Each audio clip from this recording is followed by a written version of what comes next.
Welcome, everyone, to another episode of East Meets West at the Vice. Today, the 8th of May, Eric Austin and Al Beatty are going to be doing some streamers.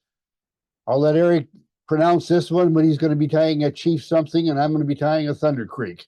And going forward from there, I'm Al Beatty from Boise, and let me add my good friend Eric Austin in here on a side-by-side. And before we get totally gone, we'll be discussing with all of you later as to how we're going to proceed from here, whether this is the last episode or others. But for now, though, I am going to turn this all over to Eric and let him give us the chief. All right, thank you, Al. This is an old Maine fly, historical fly, called the Chief Needabeh. Now, it's spelled, if you looked at how it's spelled, it's Needabeh, B-E-H, but it was pronounced Needabeh. And he was kind of post Carrie Stevens in Maine, tied similar flies, I would say. And he was headquartered on Moosehead Lake in the 30s and 40s, and I think into the 50s. I don't know honestly how long he ultimately went. He had a tackle shop on Moosehead Lake, and here's a shot of the chief in full regalia. He was a Penobscot Indian, and he did a lot of outdoor shows and was kind of a master of ceremonies at many of them, and would talk about the Penobscot Indians and really tried to promote them. He was frustrated because nobody knew much about the Penobscot Indians up in Maine. People knew about the Apache and the Cheyenne and the Sioux, of course, but nobody had heard typically about the Penobscot tribe. So he was big in that. And here's him demonstrating bow and arrow to a youngster at an outdoor show. He did outdoor shows as far away as Detroit. So he got around, probably promoting his business and promoting tourism in the area. Here is the recipe. And, I've said many times that materials are everything in fly tying. Well, I've also said techniques are everything, thread controls everything, perseverance is everything. A lot of things are everything in fly tying. But this is one fly where you're going to be sweating over rounding up the right materials for the wings. And that goes for the Carrie Stevens stuff and all the Maine streamers. The wing material is really important, and I'll talk about it just here in a second. This is the fly I'm going to do. This has got an interesting little. If you see the hackle that hangs down about a third way from the back end of the hook, they think he did that for action of the fly. And the tail is kind of unique in this. It's just made from one feather, not two from a left and a right, which makes it very difficult to tie on. I've got to tell you. This is kind of the look with today's hackle. This is about as good as you're going to do. This is, I'm going to say you want 2 to 3 inch,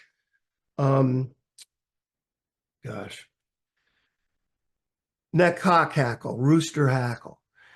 Now, some people sell it under the name schlappen, but you want very small schlappen. And basically, it's saddle hackle. In the old days, it was spade hackle, but spade hackle has been just about bred out. So what you want is some really bad, for want of a better word, spade hackle that's completely unusable for dry flies. Not unusable, but you don't want whiting, a number one whiting saddle hackle for this. You want some Indian or Chinese stuff. Uh, it's nice if the back tip is rounded a bit, as it is in this one. Now, the hackle that Carrie Stevens used was even thinner at the back end than this, but you want it wide up front and then a quick taper down, and in very small sizes. And you'll spend your life sorting through feathers trying to get the right ones. And it really, in my opinion, being able to dye is almost a must with this kind of stuff. You get a lot of multicolored, you get blue ones, you get green ones, you get yellow and red and orange.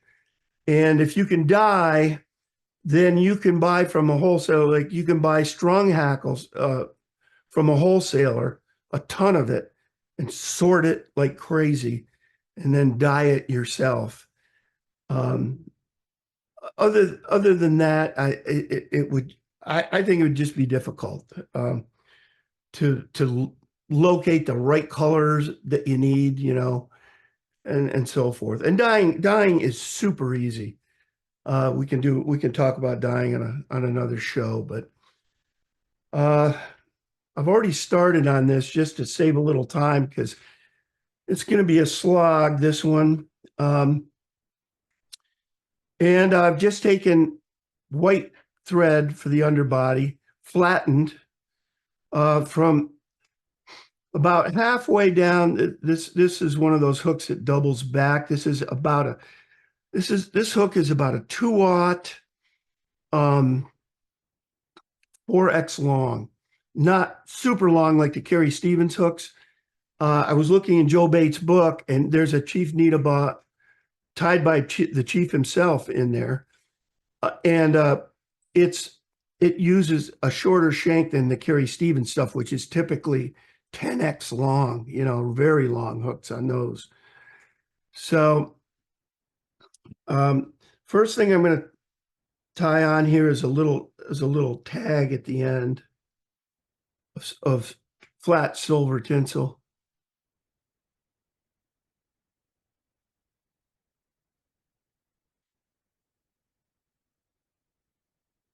Just bind it down with 5 turns. I'll go back. This is a very short tag. It's only about 4 wraps of, this is small flat tinsel.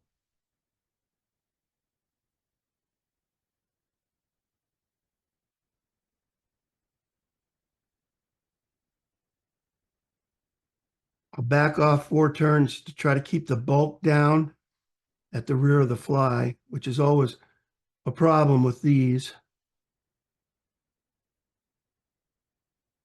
I just trapped it once there just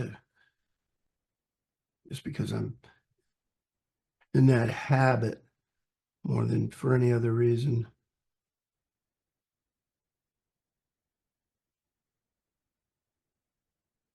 Now, these are typically tied as display flies, and if I were doing this one as a display fly, which it's clearly not going to be, I would probably run this thread all the way to the front and all the way back, just to make it all even, to try to get rid of this, what is almost always a lump at the rear. But I'm not going to do that. I'll just take it down here a little ways and then back. And the next thing that goes on is the tail, and this is one part of this fly that I find difficult. To me, it's very easy to tent a left and a right, but this is just one feather, and as you can see, it's curved, so it's not going to come out straight.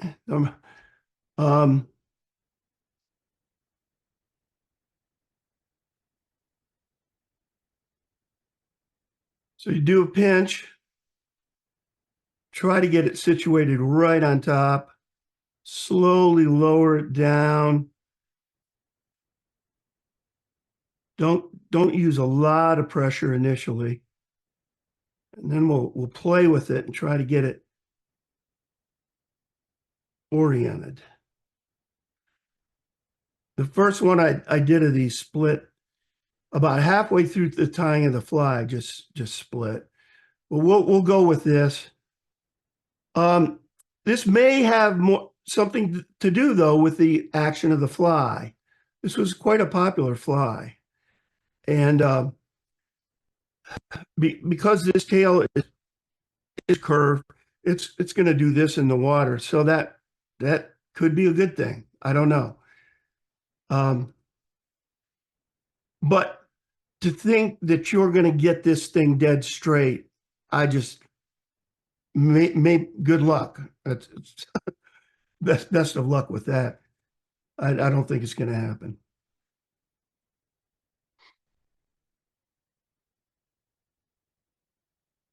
And see, I've already slipped into my old habits. I'm just used to just spinning the bobbin full time and flattening and making it as perfect a body as I can get on these. And we just don't have the time for me to sit and do that here. So I'll try to get moving here. Eric, we can take the time. It's our show. Yeah, well, I mean, I'm talking a lot of time. we, some of us might pass away in during the time it would take me to really do this thing, for a frame or something. This is medium silver tinsel. And I'm going to tie all this ribbing on the far side of the hook so that it'll start so that the turns start underneath the hook. Then I'm just gonna put one turn. And by the way, I have a long piece of ribbing here, and I'm gonna also use quite a long piece of red floss. This is uni floss, and there's a salmon fly tyer in Wales who just loves this stuff. And so I bought a bunch of this and I hate it as much as he loves it. But I've got a lot of it, and this is an ideal use right here. What don't I like about it? Well, it has, first of all, it has a twist that you're dealing with full time. Whereas if you use two strands of 4-strand Danville, there's no twist. You're not constantly fighting a twist while you're trying to wrap it. I don't think it wraps as well as Danville. I don't, for my money, I just don't like it as well as far as rayon goes.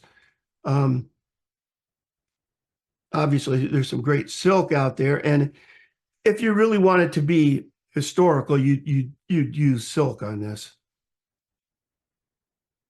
Probably Japanese silk, I would imagine. Now I've gone to about the 1/3 mark on the hook approximately. And we're going to grab a piece of this hackle. This is actually a pretty good one, but whatever. I'll just pull some off. We just need a little bit here. Try to even it up a little.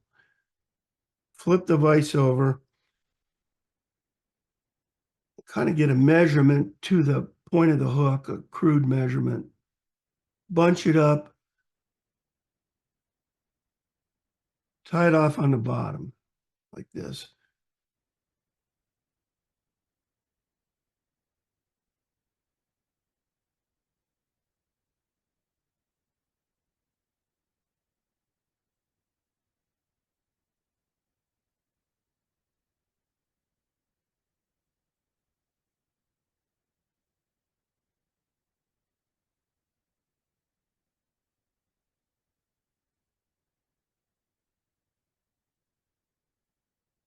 I'm going to pull it down.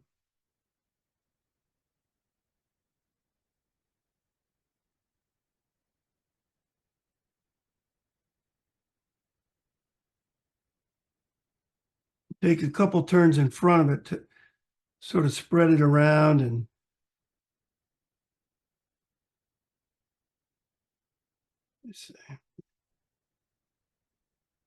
obviously this is going to create another lump in your body. So you just have to do your best.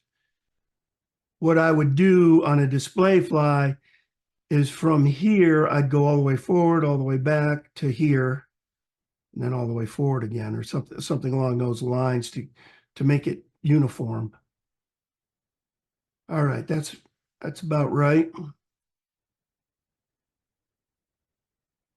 When you're using these longer hooks, especially the 10-aughts, as you wind, the thing will go up and down. So what you can do is just follow it with your hand, and it's a lot easier. And now we'll wind some floss.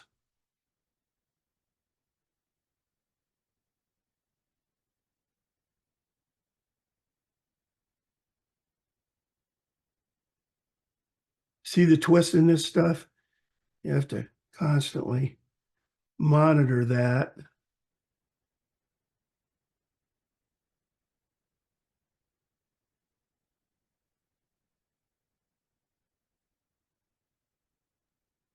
Eric, you caught a couple fibers there you might want to pull out. I see it. Yeah, I see it. Thank you.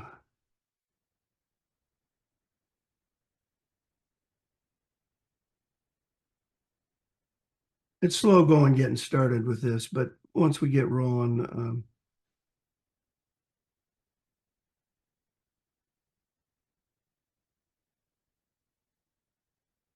it'll go faster, I promise.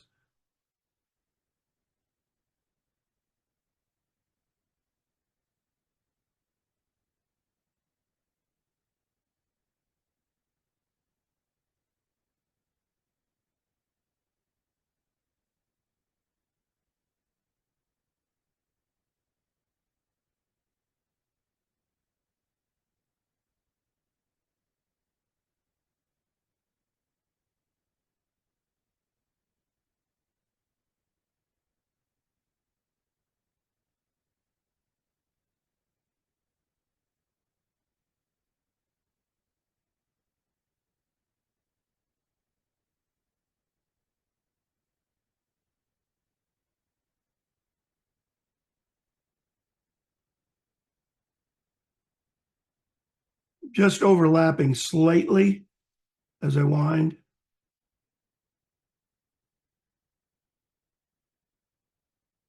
Now, if I was using, like, let's say I was using, oh gosh, Lagarton silk. That can actually be divided up into 6 strands if you want. It's in other words, it's 6 easily dividable units.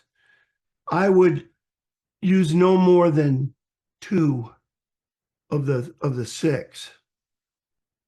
I firmly believe that the in fact, if I was doing just a short little bit, I might use just 1. If it was a small fly like a Royal Coachman or something, I want to use silk on it. 1 strand. I think the less you use, the better results you can get. Don't try to use all 4 strands of Danville 4-strand floss. And you can burnish until you're blue in the face, but if you haven't really got a perfect underbody to start with, it's not going to help. It helps a little. I always looked at burnishing as more of a polishing action, and I do a little side to side, but very light side to side. You can tear up the floss if you go side to side too heavily.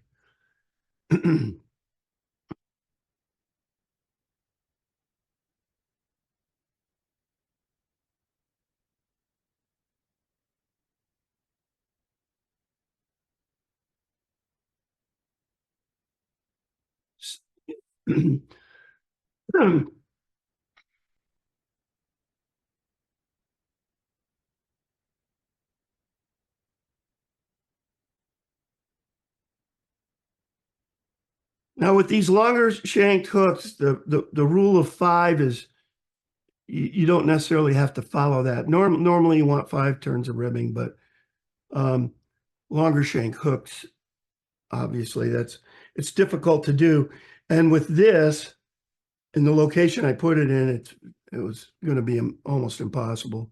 So I'm making these a little tighter and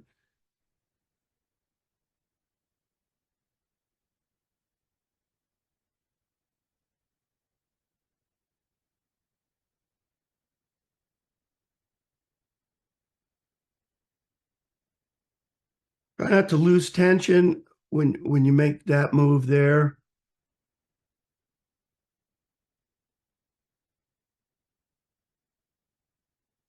It's very easy to cut your thread with this. This is metal, Lagarton metal tinsel.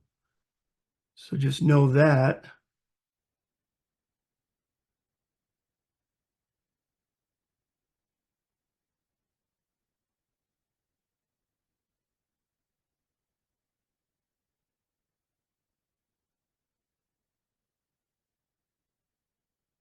And yeah, I know you're supposed to have a whole separate set of scissors to cut this, but I don't. I finally did buy a larger pair of these, and I kind of liked them, so I just made regular fly tying scissors out of. I just use them for fly tying, and I still cut the stuff. As I try to get back in here more, but I just can't be bothered. One of my pet peeves, and it's this is a me thing. I don't like having to pick up tools. That's one reason I do a hand whip finish. I like to have my scissors in my hand. I don't, and it's because my workflow is such that I've got crap all over this table. And if I have to pick something up, I can't find it to pick it up. So I like to do as much with as little as possible. And that's how I tie. And that's just a me thing. All right, his next phase is difficult.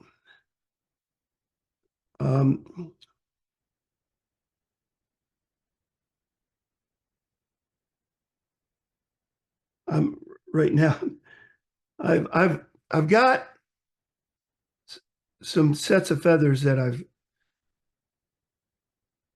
glued these stems together with rubber cement. This set makes up the far wing. It's a yellow and a red on the outside, and this is the one for the near wing. And I have carefully paired these up, spent a lot of time, and the straighter feathers you can find, I think the easier this is to deal with. You'll find most of these feathers have a curvature, and now you're matching up the curvature, and it just takes a lot of sorting and a lot of perseverance. So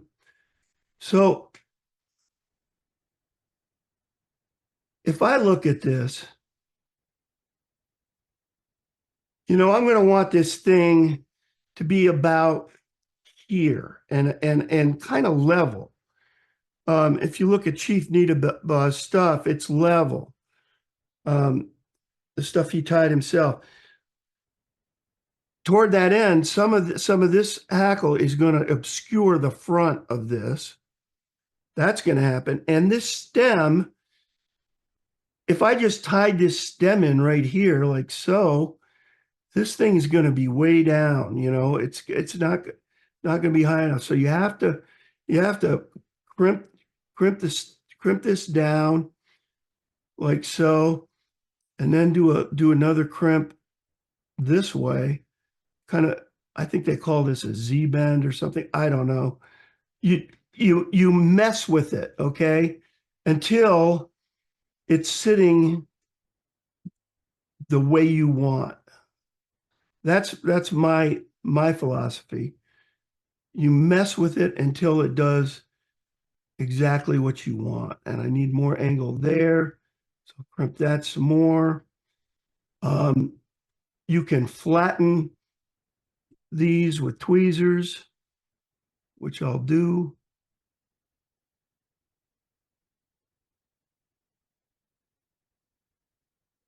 Raise it up more.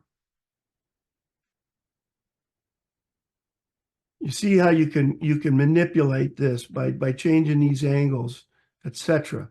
And it's a lot of playing around. And to be honest, right now, I need this crimp to be much closer here. Like about there.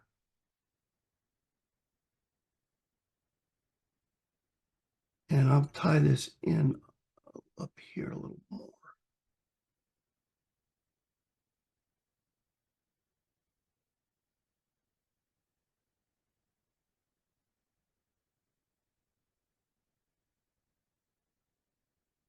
And so you're constantly asking yourself, okay, well, is this about what I want? And you're manipulating the stems to get where you want to go.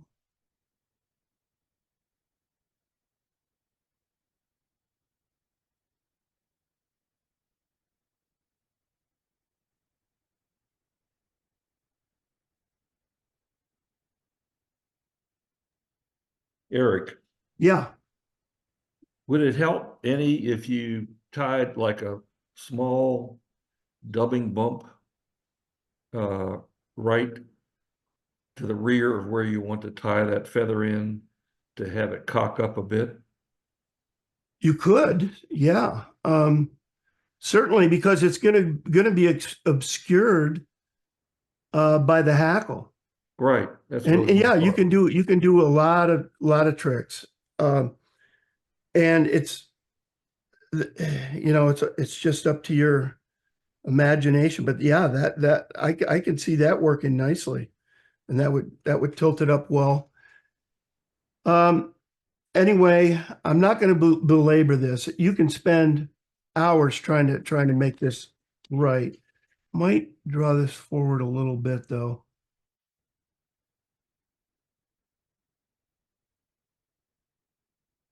I don't want this to tilt up too much. I do want it to be levelish.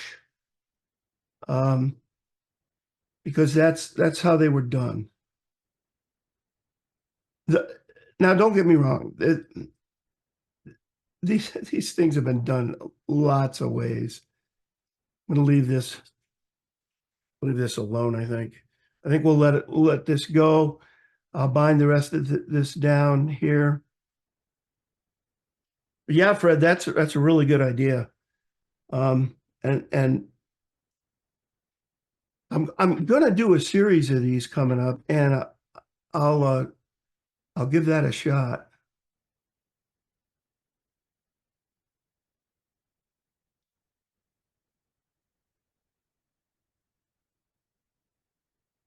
Now, Carrie Stevens, just so you know, I know for a fact, did not do that. All right. Um,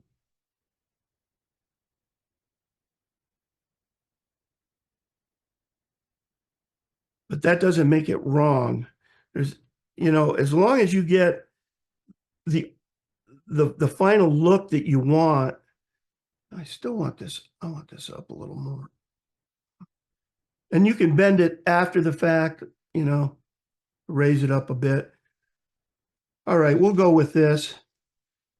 The other thing I kind of I like this to sort of straddle a little bit up front. I don't know if I'm going to be able to get that here. Probably not. The next thing to go on is some hackle. Now, the recipe talks about a red saddle hackle on, I'm sorry, it, it, they call it the throat. Yellow and red hackles tied on as a collar after the wing has been applied. It is dressed rather full.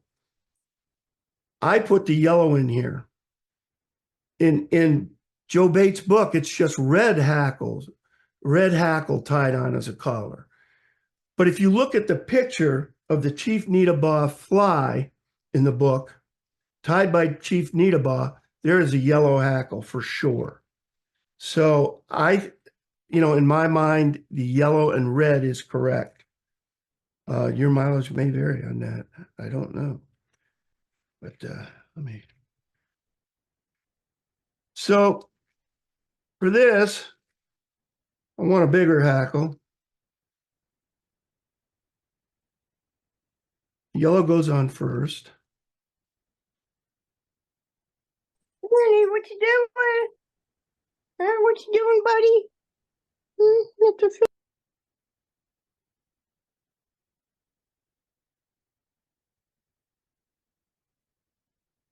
Originally, I did a couple of these this week, and I tied in by the butt.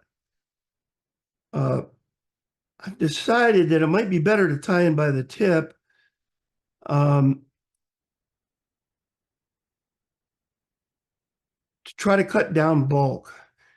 There are jungle cock cheeks that go on this, and it's difficult for them not to flare out a lot. And if you've got a ton of bulky stem there, it doesn't help the situation. So I'm going to try tying these in by the tip, and we'll see how it goes.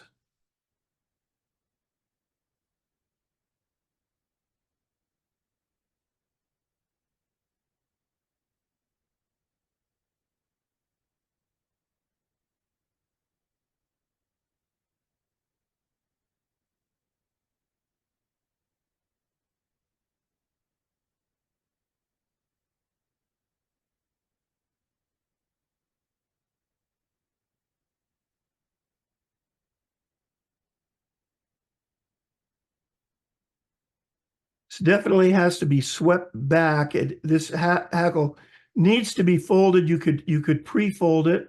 I'll show you how to do that here in a sec. I'll do it with the red one.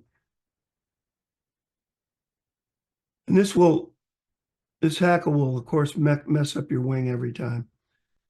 But you really want this stuff to sweep back. So I just pinch it as I go.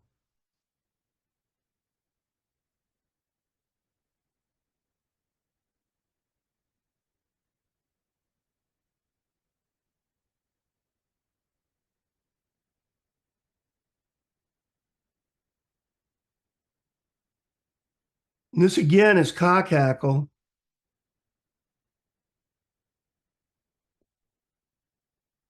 Same stuff I use for the wings, just a little bigger size.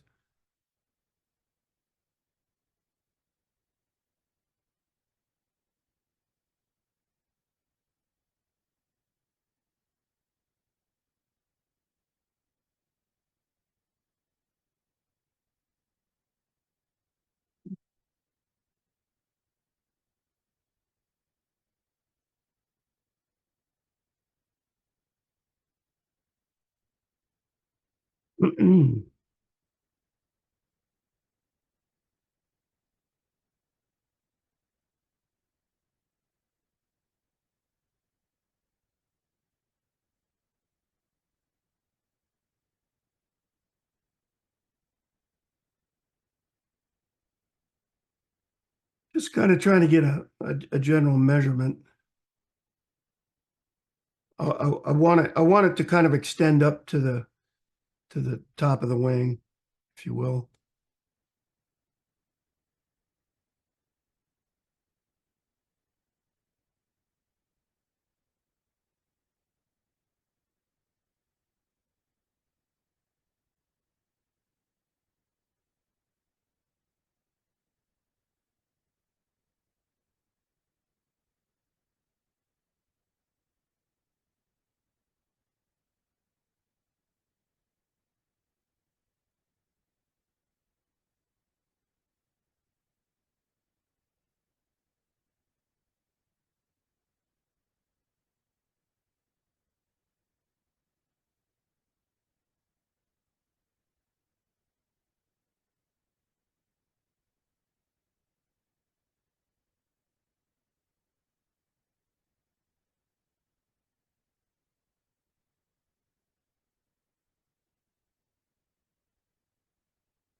Going on well.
Switch to black thread here.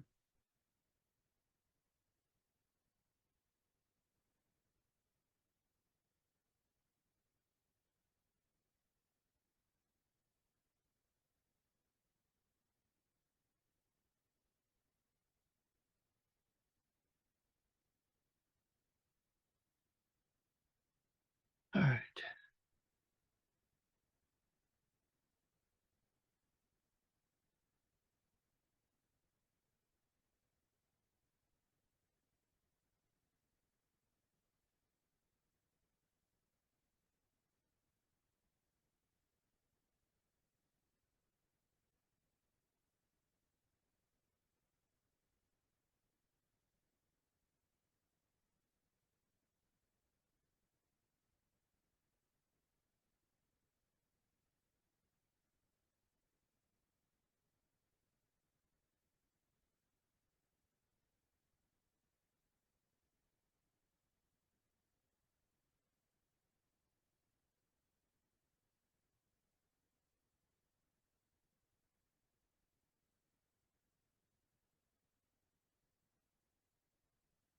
And we'll try to get this jungle cock on. On the fly in Bates' book, it's parallel, exactly parallel to the shank like this. By the way, I've prepped this. I want to show you. I don't know. I've prepped this by cutting along the stem rather than stripping the stem, by cutting close to the stem so that there are little fibers there that the thread can grip. I'm going to try to make a little room for it.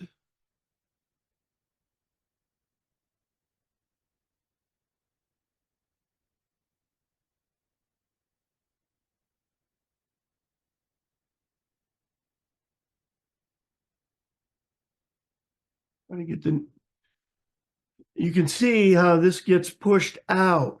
Now, there's stuff you can do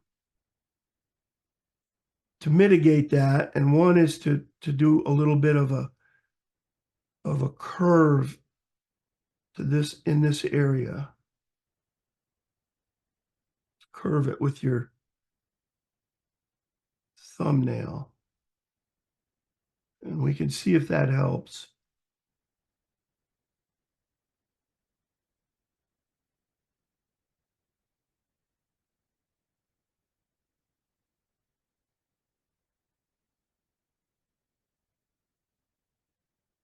Only marginally.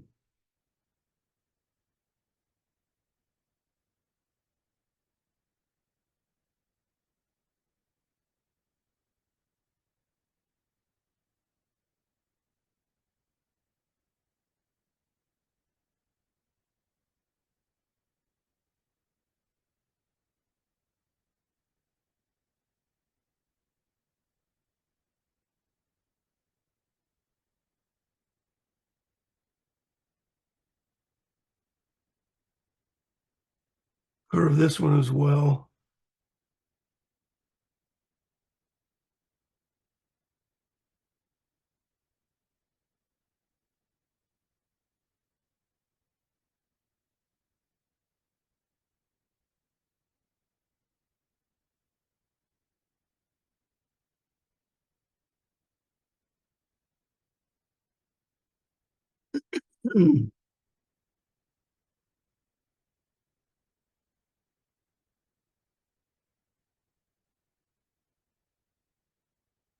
Got to get a few more reps on here.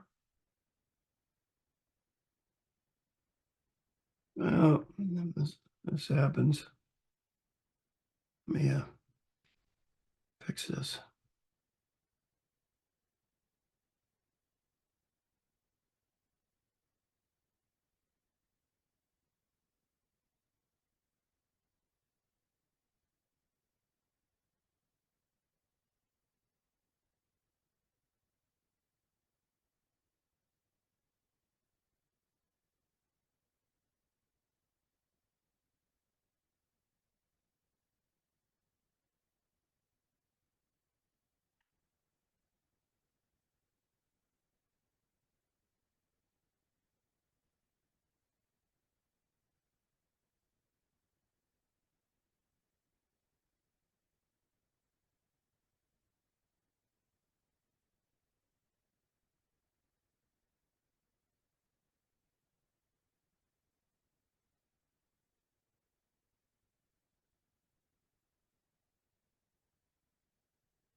On the Chief's actual fly, he's got a very bulky head on it,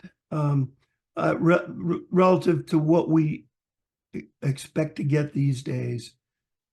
And it's just because of the thread they had to work with back then, which was not Benecki 14-aught or 12-aught.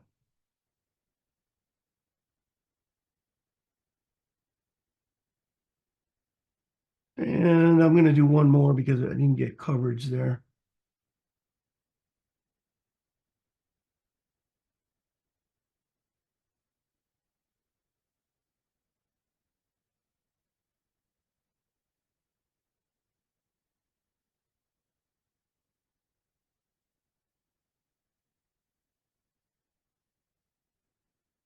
Got to finish this.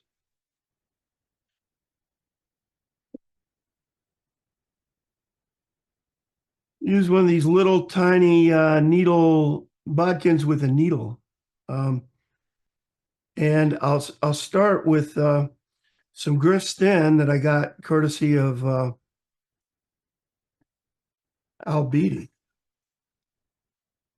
But you can use any thin penetrating cement for this part. And all you're trying to do here is fill in the gaps that the thread,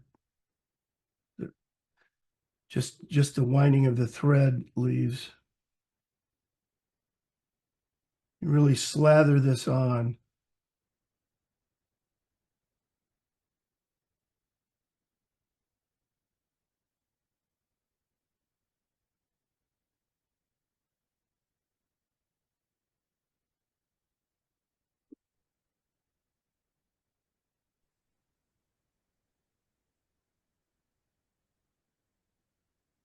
And typically I'll let that dry for a while. I won't here.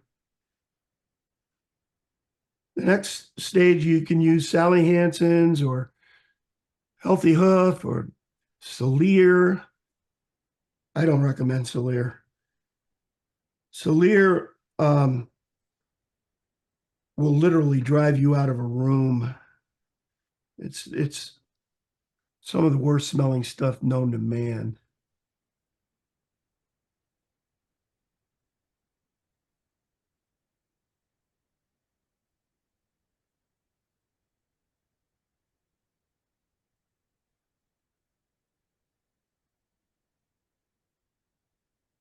And there you have Chief Needabeh. And Eric, that looks good to me. Awful good. all right. A word about how far the wing should extend. For years, I've believed that the wings on these flies, Carrie Stevens flies, for instance, should extend no more than a quarter of the shank length beyond the bend. Firmly believed it until I got Joe's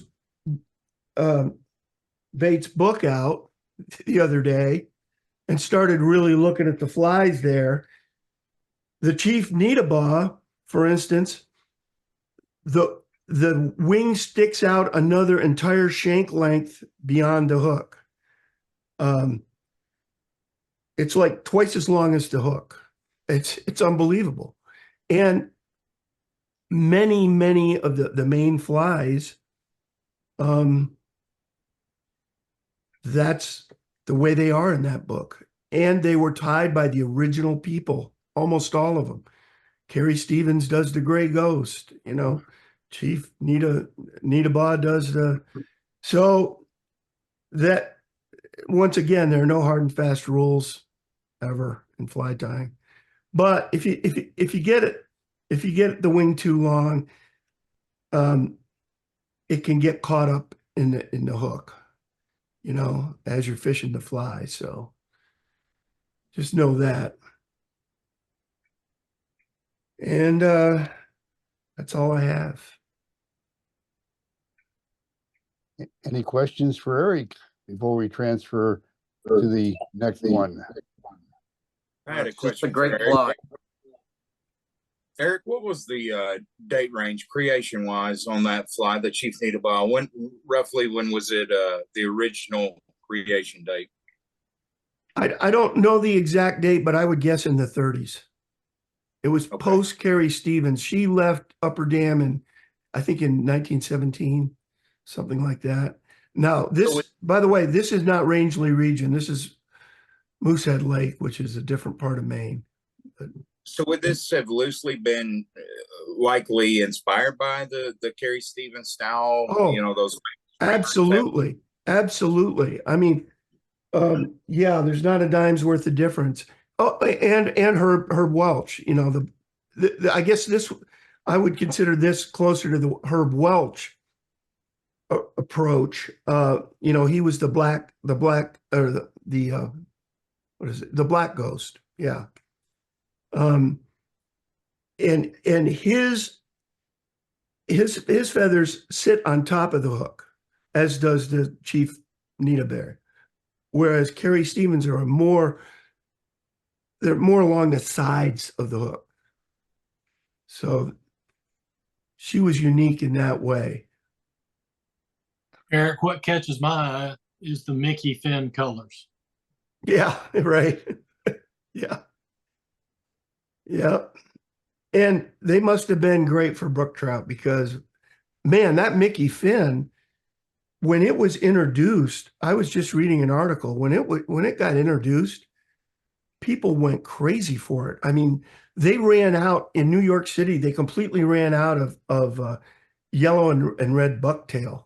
You know, people went nuts for the fly.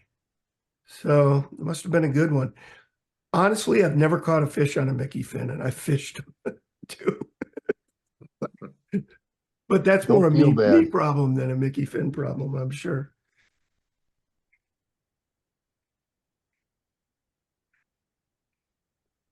Anything else for Eric? Okay, well, I'm going to go in a whole lot easier direction. Actually, in fact, here's what I have in the vise right now. And as you can see, that really is not even close to what Eric just tied. But I would have to tell you that this is my #1 streamer for Spring Creeks. Now, not in that size. I usually fish it in a size 12. Very sparsely dressed. And sometimes I put a body on it. A little bit later when I do this one, I'll put a body on it. But let's take a look back at some of the history of the fly. And I got this from Sills, and who was the other guy that was the author of the book? Oh, it doesn't Yeah, make any difference. Ingrid What's that? Sills and I know this. Shoe, Yeah, I you're want to just say about there. was it Paul Schumacher? Schmuckler. No, Schmuckler. Schmuckler. Yeah. Yeah, Paul Schmuckler. That's it. Anyway, I took this particular picture from the picture that I got from Ingrid and Paul at a show in New Jersey, I think it was, many years ago, and it was a 28 by 40 picture of all of the Rangeley flies, and this was one of the ones, and it's a reverse bucktail. It's just what it's called, and well, you can see that may have been the start of where we go next. And in fact, this is several off of the internet. The one in the upper left corner is okay, but the head is slightly overdressed. The one to the right, or the two or three to the right, are, shall we say, robustly dressed and probably will catch fish like crazy, but not very close to the original.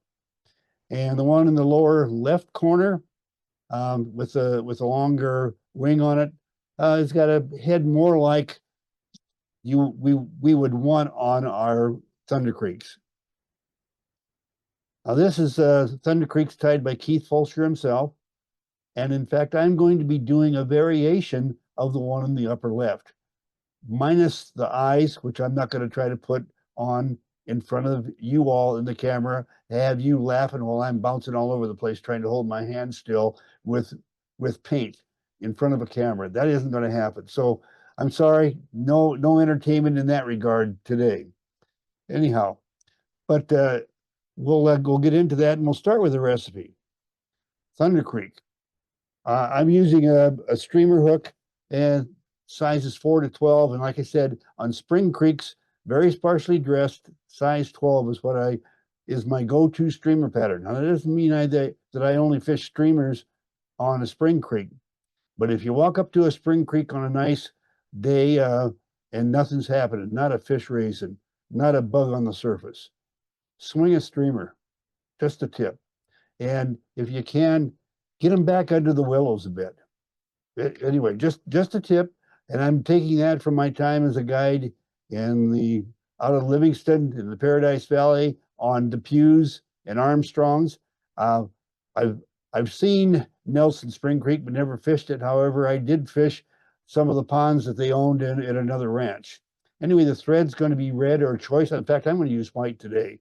The bullet head, bucktail, light and dark. The tail can be marabou red or none. The body is marabou or none. The wing and throat is bucktail. The eyes are painted or stick on, optional, and I'm sorry, but you're just not going to get any this time. That's what we're gonna go for. The whole thing on almost all of the Thunder Creeks that I've seen is the head is way overdressed. In fact, the whole fly is way overdressed.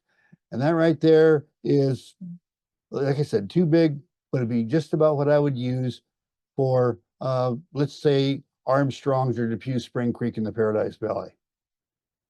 Or you probably never heard of this one, but if you go on Google Earth to Sandpoint, Idaho, go south and west about 20 miles, and you'll find the Hoodoo Valley. There's a Hoodoo Creek in there. You'll never get a chance to fish on it more than likely because it's pretty private, but darn, kind of puts Armstrongs and Depews to shame. Anyway, and that's where I learned the value of this particular fly on a Spring Creek. But anyway, let's take a look over here at the materials area. And as you can see, I got stuff. And we'll start with a hook. And I'm just going to get one of these longer ring eye hook. I really prefer the ring eye. Doesn't mean that I haven't tied them on a whole bunch of other stuff. But anyway, I'll get the hook out. I'm going to use a bucktail. Let me get my white thread.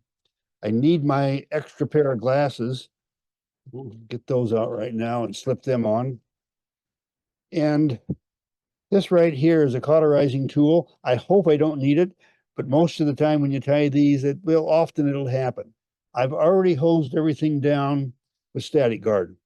I don't know, we've got it rains and then the wind blows like crazy and dries everything out. And while it's blowing, static electricity is just crazy. I came in here to get online with you all, and well, look at it. This is just that junk right there was sticking to everything, and that's the reason it was laying there up on top. Let me get rid of that, and let me get a hook out and put it in the vise, and we'll just pull that guy out and set him aside. By the way, let me put that back up there for just a second. I want to do. I'm going to show you how to get an easy way to get a really nice profile on that head, because I think that's important in the way the thing reacts in the water. But here is some tied in the more traditional ways that you'll see on the internet. A little bit bigger head. In fact, I got a broken hair right there, but there's one, and here's one with even a little bit more bulbous head. Too much head, and even that's much thinner than, shall we say, I think it was this one right there on the right-hand side. That's, as you can see, this one's a lot more slender profile, and of course that's what you're looking for. Anyway, set that aside. Get this out of here. Grab a hook. And it's just a ring eye. And what I'm going to do now is I'm just going to start right up here. And you might think that you want to start right at the hook eye. You don't. Save yourself some trouble and some heartache by moving back just a short distance from that. Put a few turns in there to anchor it. And throw a half hitch in just so it'll stay there. Now let's see what we've got here. Okay, good. Now I want to introduce you to a tool that you may or may not have seen, but it's a hair pushing tool for the guys that tie a lot of bass bugs and stuff like that. I got this from Chris Helm many, many years ago, and it just is made for pushing the hair back like this, tight. As you spin bundles of hair, you push it back, and as you can see, there's a slot there for the hook. But what I'm going to do is get this hair placed slightly back from the hook eye so I don't have the bulk of the hook eye causing my hair to not go around the hook the way I want it. And then I'll use this to push it forward so it's right up against the hook eye. Set that down right there. Let's get over here and look at the bucktail. Now, the bucktail that we want is fairly dense. And in fact, on this bucktail, it's been well used in tying these Thunder Creeks because, as I said, that's a favorite streamer of mine. This stuff right up here is nice and long and pretty dense all the way to the base end. And it's the same all the way through here until you get down into here. And so you want the stuff that's pretty dense all the way to the end. Now I'm just going to take a piece right out of here. And if you think you have enough on this fly, reduce it by half. Okay. Well, that's how much of that I've pulled out. And I'll take it over here to the vise. And let's just see what we've got there. It's a pretty sparse bundle of hair.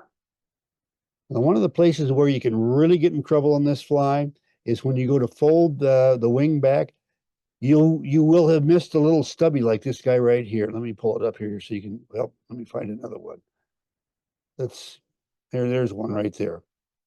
Now that guy is short, and what's going to happen is he's going to end up hiding in the wing. You go to fold it back, and he won't quite make it all the way to the thread neck to tie it down, and it'll be sticking out front, and you're going to have to figure out how to get rid of it. Well, You don't want to do that.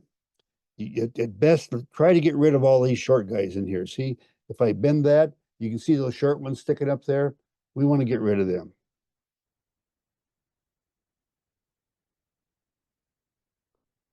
Okay, now that's looking fairly good. I don't see any really bad broken tips in there. And I will just kind of grab this and place the two on top of each other. Do a little bit of hand stacking because as multi-length as these things are, I just want to make sure that at least can get the fibers into my stacker. And J. Lee, this is one time I don't use my favorite stacker. I have to use one for stacking bucktail.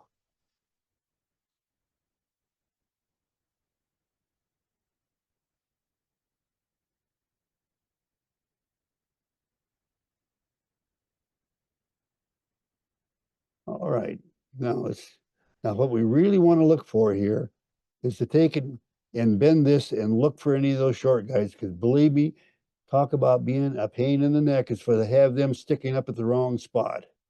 And here's a bad one right here. I'm gonna create us trouble. There's another one, get rid of him. Looking pretty good there.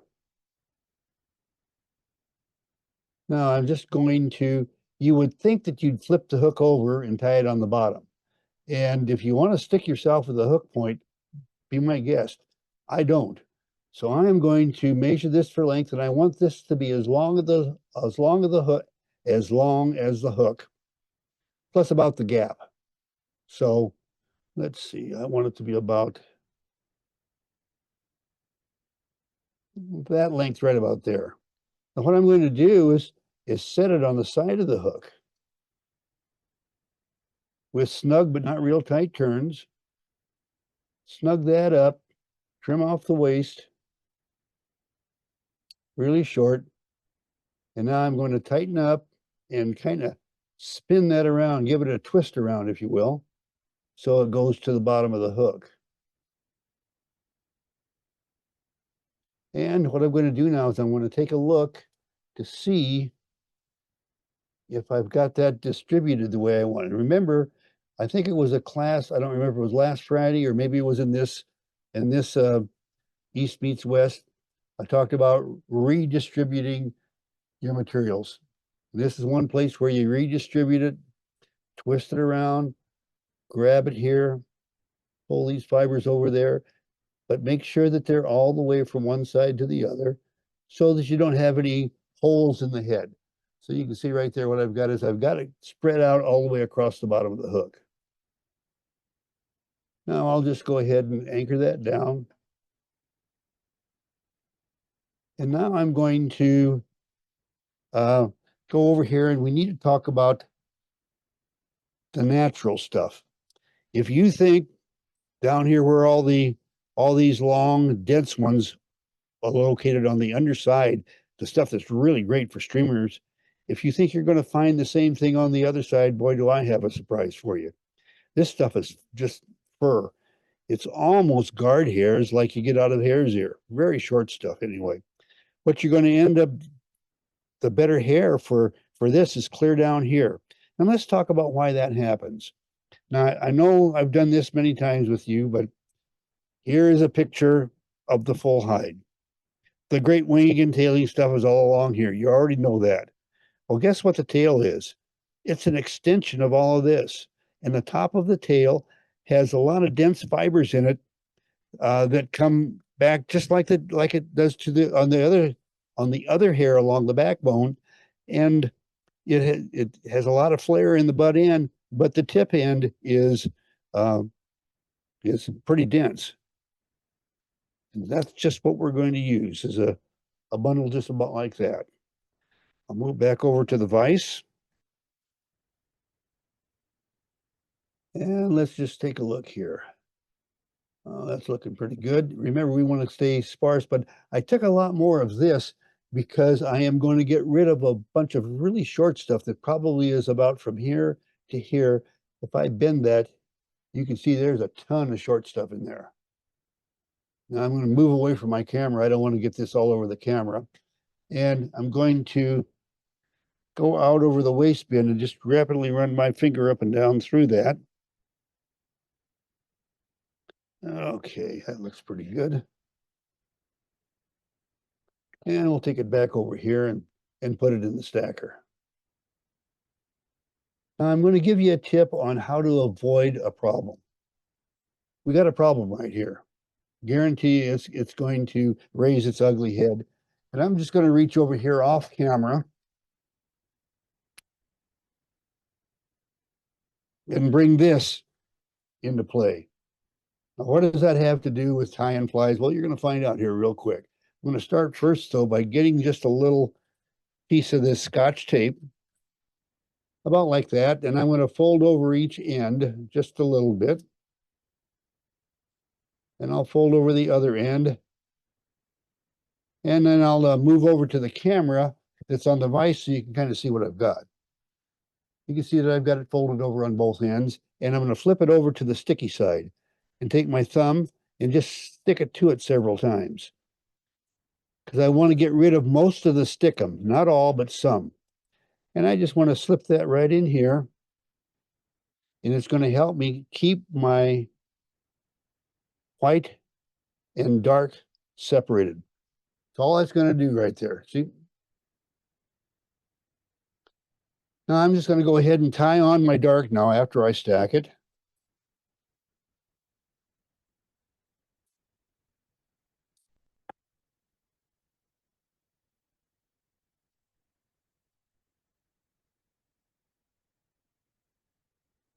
And one of the things that you want to watch for is, maybe I can show you with this. You can see the black tips right there. So this hair is longer than it's going to look when it goes on the wing, because I want those black tips to come out right even with the end of the white. Tie that in place.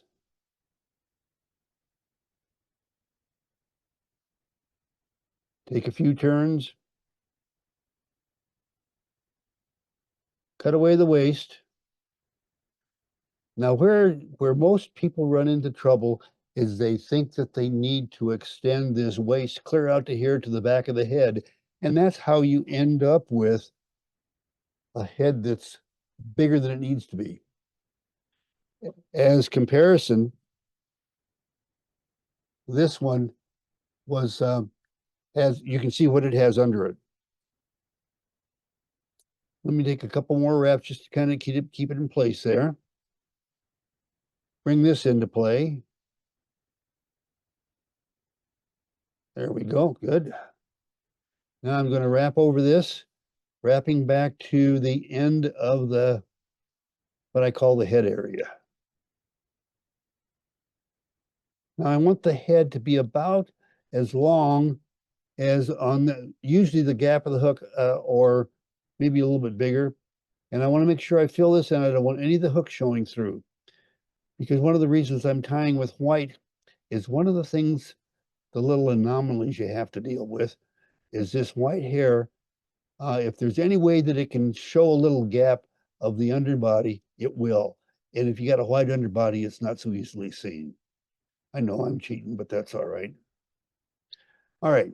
Now, this fly right here is the way I fish it most of the time.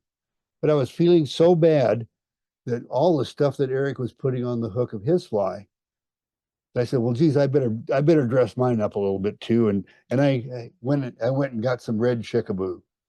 And so I've got this great big old chickaboo, soft tackle chickaboo pelt. And I'm just going to pull a chickaboo feather out of there and take this back to the vise, and I'm going to tie it on as a body. I've done this, well, back in the day before I got chickaboo, I did it with marabou. And then when I discovered chickaboo, that was a real discovery for me. Well, let's make sure that that's going to reach the end. It will. And the way I'm doing this, it's going to be just barely peeking out of the wing, that little red blob. I do it with black too, but mostly red.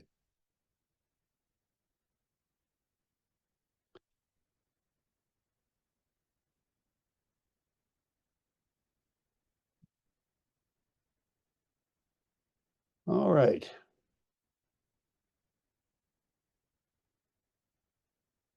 We'll just pull this back.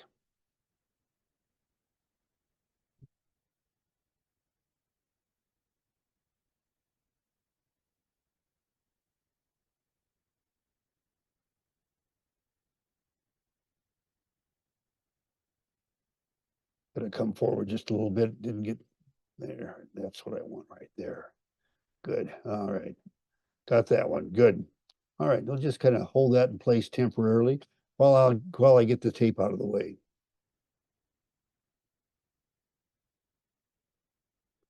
And now we'll take this one and swing it back. And now I got one of those darn things. You see that? See that? They just, I don't know. It's just frustrating sometimes that they're out there laughing at you. But I'll figure out something to do with it, even if it's wrong.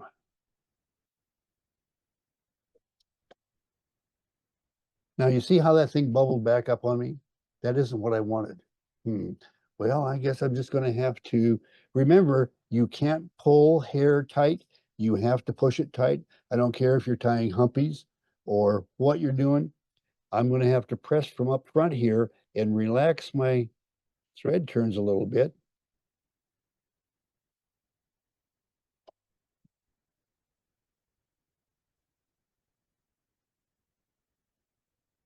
And let's see how that's coming along. It's getting better.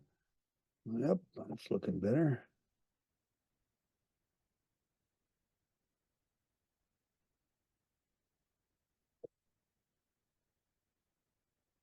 All right, now I got one little problem over here. I need to straighten this out right here. So let me back it up. Give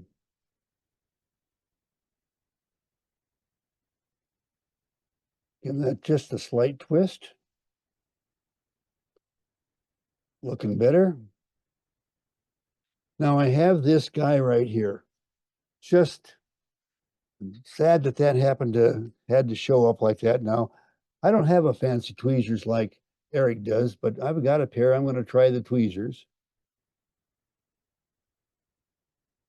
And that worked pretty good, except there's a little one sticking up there. And that's where my cauterizing tool comes into play. Now, everybody cross their fingers, or everybody can hope, one or the other, that Al messes up right on camera, because I could scorch the hairs next to it and have the fly go poof. And if that's the case, then we're probably not going to be going much further here. But let me get in here and give this a try.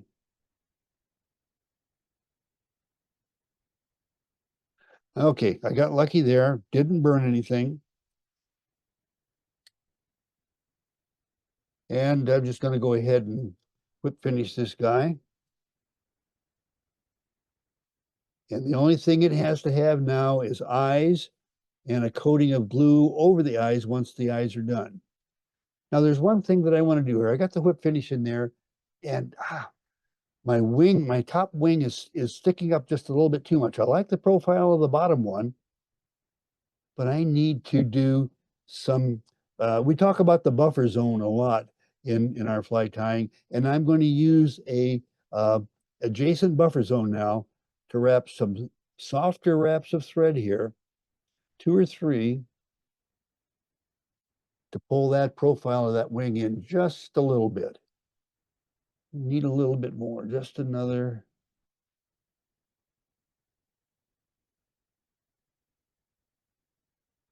Yep, that's the way I want it right there.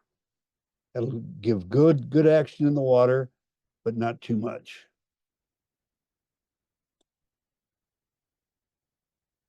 And I just stuck my scissors in there and pulled that hair out like that. Don't that just tick you off? Well, we're just going to have to live with it, folks. And that's it. Any questions?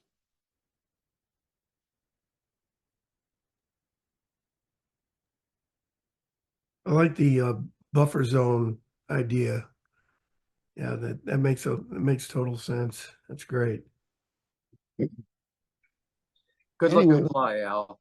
I like that. A lot of good tips in there. A lot of good tips of working with that hair. Good. Well, hey, the main tip, guys, put an eye on it, cover that thing with UV glue, or back in the day we used epoxy, but got to tell you, that's a killer pattern. And you just go into a fly shop and see if you can find one. I'll bet you don't. It's one of those patterns from yesterday that's awful good today. Yeah, Let me I've got add- a big tackle box full of those things that I tied for lakes for trolling. They're great. Oh, what, larger ones?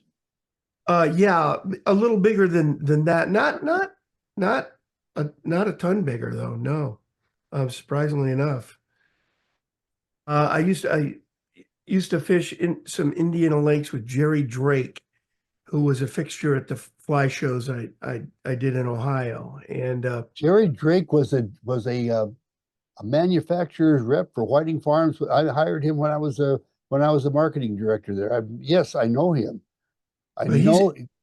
he just Yeah. passed away recently, Oh sadly. no. Yeah, he had a lot of renal issues.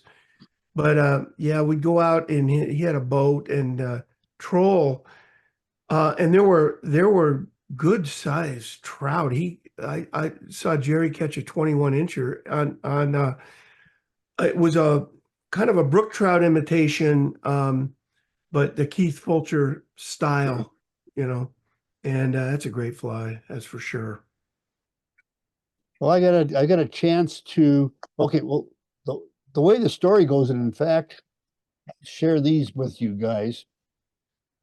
Did a magazine article Gretchen and I did for Fly Tire magazine, and one of the things in there was these tools right here. Well, let's just quickly go over here, and I'll just pick this fly out for a moment. And what these tools do is they're for painting eyes.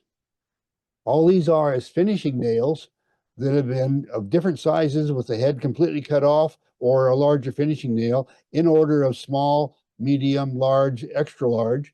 And all you do is dip them in the paint and put it on the fly. Works great. But when we did this particular article for Fly Tire, the editor, David Klausmeyer, put us in touch with Keith Fulsher. And so we were working with Keith about pain in the eyes because he did such a good job on it.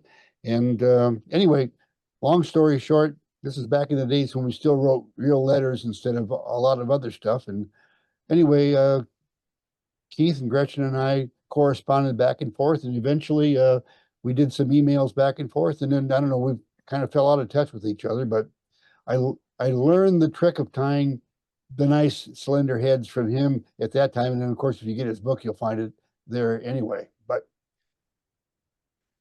continuing on, I don't seem to have any more questions. So what I'm going to do is we're going to go to a gallery view, and so that we can all just chat. And Eric, I'll get rid of your spotlight. Now we have a gallery view of everybody. If you don't see a gallery view, then please go into the upper right corner of your screen where it says view and click on that. It'll drop down menu, and then you want to go to gallery.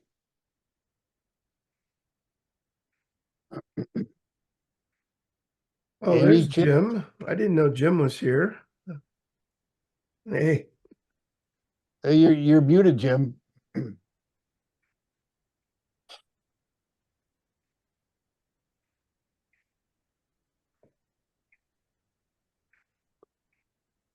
Yeah, it took me a while to get in, but I got Yeah. got in about right after you had finished the body. oh, okay. Yeah, that Chief Needabeh was Jim's idea. And thanks, Jim. Yeah. No, Jesus, with I had fun, friends, with friends like doing it. with friends I- like that, who needs enemies, huh? I looked in that book, Bates's streamer book, and I found a picture on page 369 that shows Bill Edson and Chief Needabeh exhibiting their catch, and it says circa 1932. So somebody was asking about, when he was tying and stuff. So that was 1932 roughly in that branch. So probably up through the 40s. Yeah, Chief Needabeh used to go to tuberculosis sanitariums, and I believe in the 50s. We had one I Really? know up in Saranac Lake, and he would there were apparently kids in those sanitariums as well, and he would work with the kids, teaching them Indian writing and just general Indian lore. And he was always in full regalia. He was a showman. Yeah. I also, in terms of east-west, I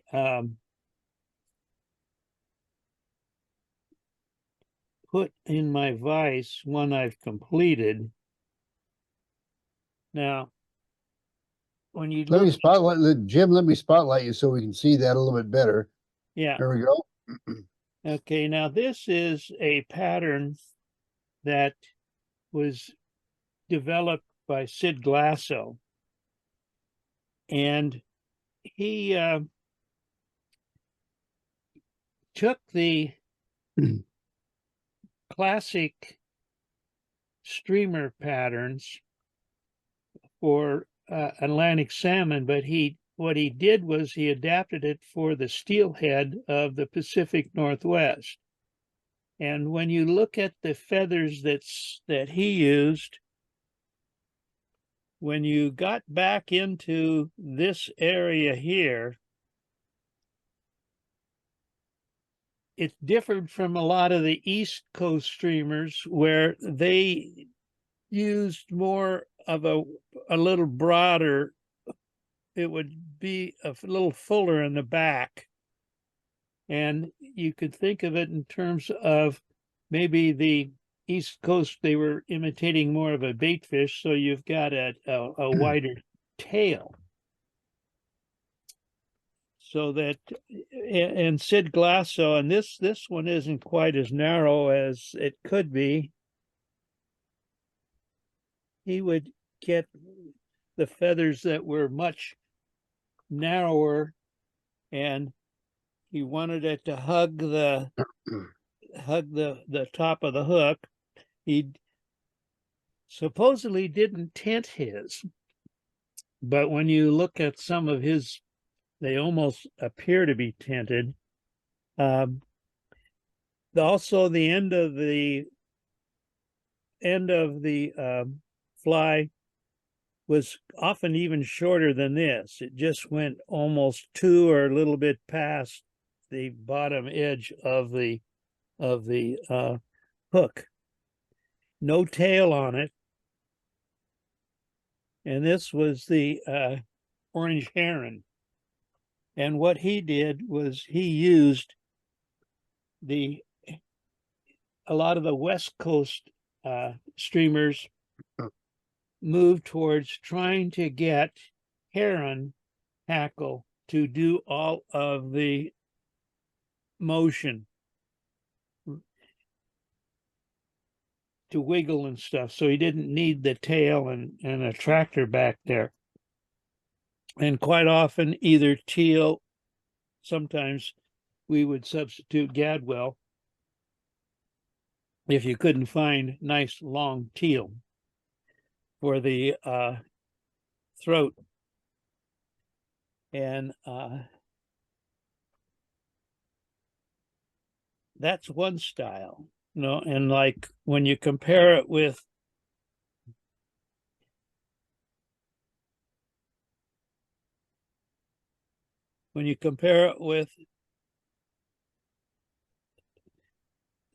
the East Coast Harry streamer, Stevens, yeah.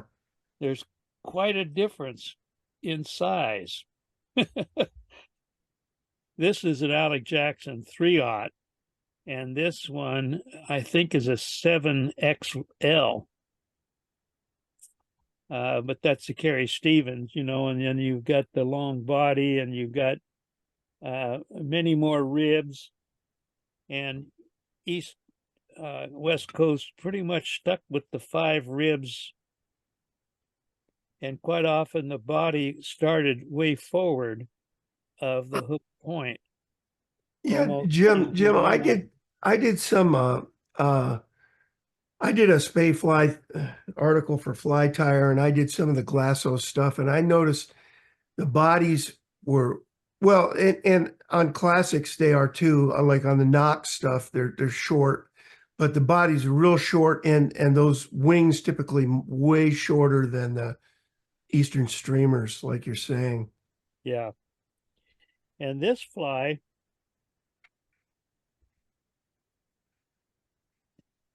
is an adaptation of the black dose, but it's what's called the Canadian black dose. And the difference is that rather than having goose or swan or duck, whatever you could get, even turkey, quill wings, you took sections of hackle.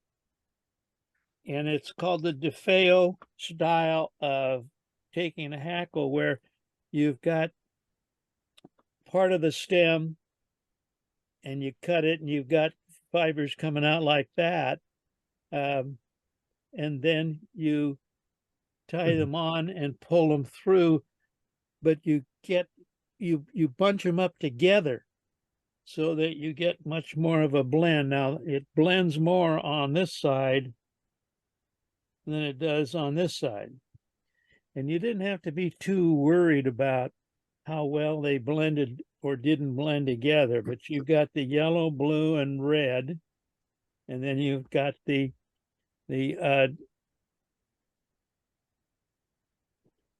barred wood duck. And on the bottom, you've got another black hackle, but it's tied in as a throat. You can hardly barely see that. Let me get something white behind it here. You can see now the throat hackle. And against my red shirt, you don't really see it too well. Yeah. Well, thank you, Jim. Thank you. Anybody else got something they want to chat about? I just got a question for Jim. On the Glasso fly, is that one tied with the floss like the crossfield method? Well, explain what you mean by crossfield method. Well, Ernest Crossfield, he was an English tire and fly fisher. Yeah. And he didn't use thread, he used the floss. Yeah, this is using floss. What I do is I take the Alec Jackson floss, silk, Japanese silk, and then I split it. And then you go down, you tie it in up above, and you go down and then back. And you go down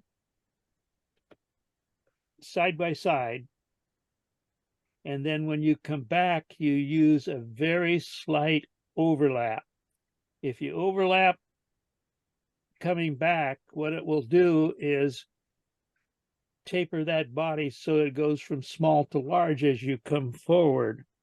And if you don't want a tapered body, then you come back side by side, but you kind of want to do it so that your wrap coming back will cross over where the two wraps were together going down. That way, you get a nice smooth body.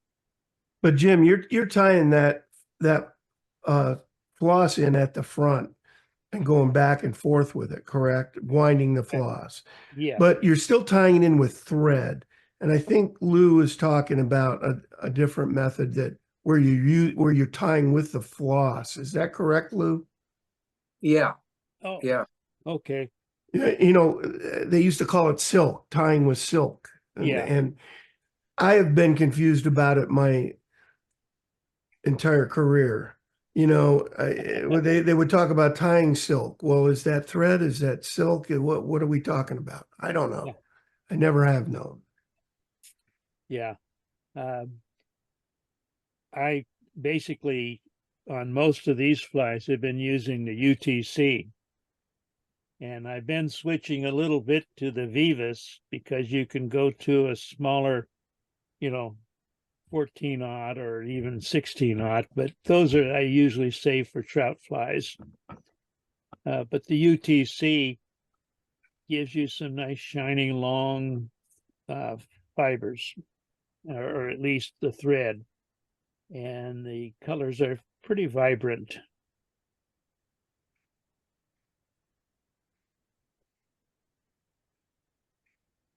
Well, if there's nothing else for anybody, Eric and I have one thing to talk about, and that is whether we continue with this program on into future weeks or whether this is the last week. Eric, you got anything you want to say about that? No, just, we're flexible here. Dave Buckner was talking about, he was sorry to see it go, etc. This was to be the last week, but we can extend it out a little bit. I think, I don't know. I can't speak for Al. I'm retired, so this is not hard for me, but it would be nice to involve some other tires. I don't know if we've got any volunteers. I think David might want to do one. To do some of the tying. It's a lot of work preparing for one of these, believe it or not. Yeah, I know you do it a couple of days, and I was 3 hours today getting ready for this. So it's not like you just flip on the camera and there we are ready to go. It's a great group, and a lot. We've got some real experts here too, Lou and Jim and Dick Shaw, and so what do we want to do? We can call this the last one, and fine with that.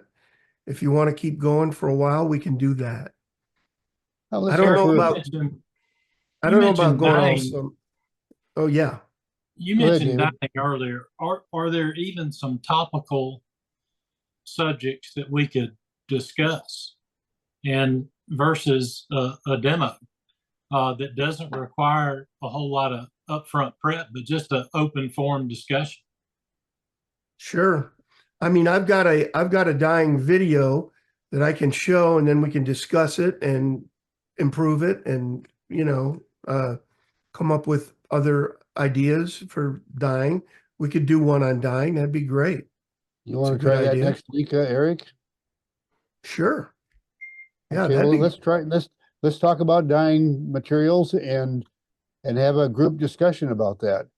Because one of the things that I truly enjoy about this is, as I was telling Eric earlier, every one of these flies that I tie, I can do it in my sleep because I've done it before a couple times. And what I enjoy is what we're doing right now is exchanging of ideas, learning that Needabeh was around because I never heard of him until last week. And he's been around since 1932. That's even better. And when you think you know everything about a particular subject, you find out you don't know a darn thing. No, that's for sure. That's for sure. Learn stuff every day. Yeah. Okay, well, so next week we'll talk about dyeing.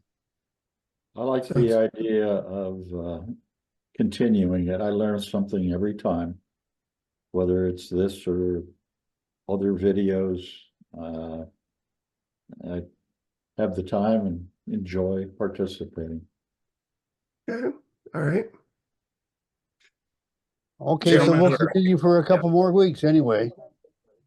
Sure. I may be a little bit biased, but I actually have to go into the hospital this summer, and I'm going to spend about 90 days or so after a major operation with the VA, where I will be hospital bed bound for like I said, about 90 days. I'll spend time with Project Healing Waters here in my own local area to be able to be a part of your group and to have something to look forward to.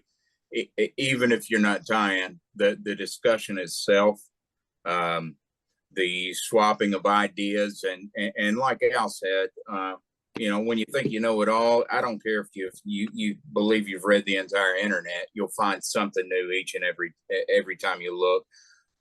But you guys are a wealth of knowledge, and if nothing else, I truly look forward to the engagement and the friendship and camaraderie that we bring together, even in a small group setting. So I may be selfish in saying this, but I would hate to see something that has been so important to me personally fade away. I believe there's a lot more here to be learned. You guys are an amazing resource, each and every one of you. And I hope that you guys stick around for at least the duration of the summer. I'd love to see you go through September, October, but again, biased. I appreciate that. Yeah, and we'll certainly go here for a while. You know, if it starts to get a little, if it starts to get a little stale or whatever, if we've already done the 6 flies we really know how to do already, and we're starting over, we may You must be talking about the flies that you know, because Eric, I don't know 6 flies. Jesus. I am joking. I probably do know 6. Yeah. So anyway, yeah, so we'll definitely go a little longer here. It's indefinite, but we'll just leave it at that. And that's it for now. Al and I will see you next week for another edition of East Meets West.